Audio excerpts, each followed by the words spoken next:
All the roads were leading to the Maroua International Airport this Tuesday, October 7, for a common purpose to welcome the President of the Republic, Paul Biya, candidate for the October 12 presidential election, on a campaign mission to the far north region.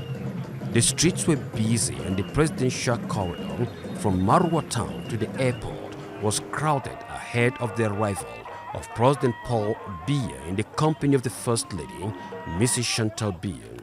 It is the 9th time that the incumbent is coming to the far north region in respect of a long-standing and unbreakable tradition of mutual trust and reciprocity of interest with the population of the far north region.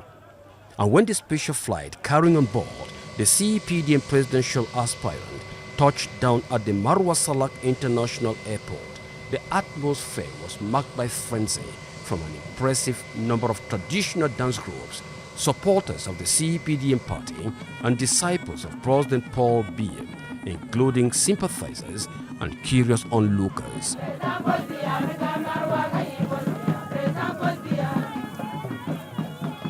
On hand to welcome the presidential couple were some local authorities, at the head of which was Far North Governor Minjiyawa Bakari, with whom Paul and Chantal Biya shared protocol civilities as a symbol of Cameroon's hospitality before the inspection of the Guard of Honor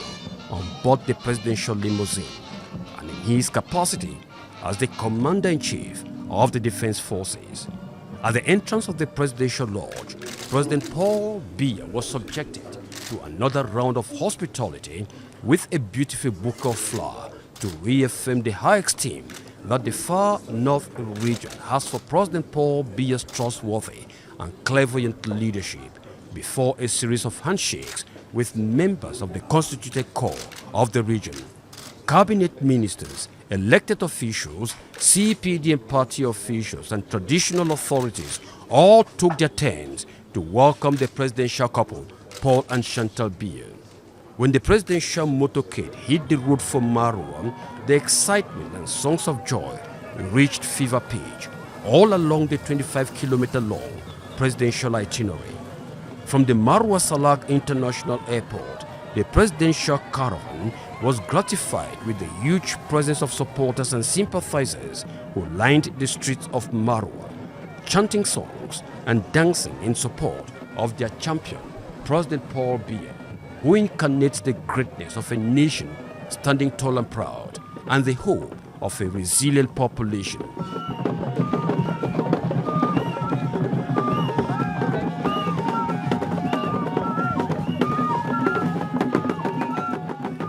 The second high point of President Paul Biya's visit to Maroua was the mega campaign rally in the 20,000 capacity Yaya Dairu Municipal Stadium,